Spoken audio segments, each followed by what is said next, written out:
Hello, this is Darryl with Mathematical News. Today our story is on the brilliant Alan Turing. The young Alan Turing was born in 1912 and lived through 1954. He lived a very difficult life during his older years because of his homosexuality. During 1952, homosexuality was actually a crime that violated British criminal law amendment. Can you believe that? Can't be gay. Alan Turing was experimented on for a year to fix his sexuality.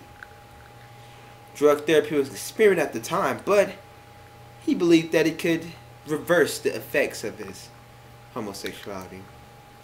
In this year, this year period, Alan Turing experienced a lot of physical changes, like his breast becoming larger, and as well as it must have had a pretty strong mental impact on the guy as well.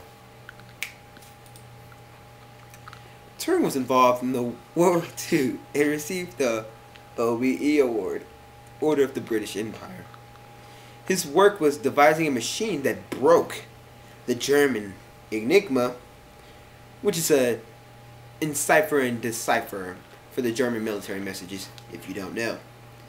In 1945, Turing envisioned a machine that could perform tasks that any human computer could perform as long as there was enough tape. Turing was somewhat a misfit, and many people didn't understand him. Only those who were around the guy, his co-workers and such, and as well as his family. My bad. The government withdrew their support from Alan's work because of his paranoia of communist infiltration and the knowledge the man possessed of computers. My apologies. His sexuality was also a factor in their withdrawal as well. In 1954, at the age of 42, Alan died. Many were surprised by his death. None of his colleagues believed him to be suicidal, so to say. Even though he was on trial for 2 years and gotten off his drug period a year ago, had Alan Turing gone through enough to push him over the edge? Or is a scheme done by someone in a higher standing? Nobody really knows these factors, but we do know this small thing: the way he died. The young man died from cyanide poisoning. Potassium cyanide was found in his home, in a small jar in his room, and also throughout his house, in several places. I'm not really sure. Those details are not really known at the time. The decision... Oh, my apologies. An apple was found by his bed, taken a few bites out of. Many believe that the apple was poisoned, but it has not been tested.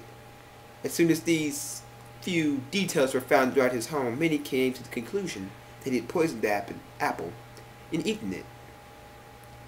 But many don't know that the apple wasn't even tested to see if it was poisoned with cyanide. People assumed that. So the verdict had already been established that it was suicide, even though the apple had not been tested. Many questions remain about this brilliant scientist or mathematician. My apologies. Was he emotionally ready to end his life? Or was just some mysterious unknown force that killed him? Many don't know what actually happened, but this man's legacy still lives on in the human today computer. Thank you. This has been a presentation by yours truly, Darryl, and we thank you for watching Mathematical News. Thank you and have a fantastic day. Good.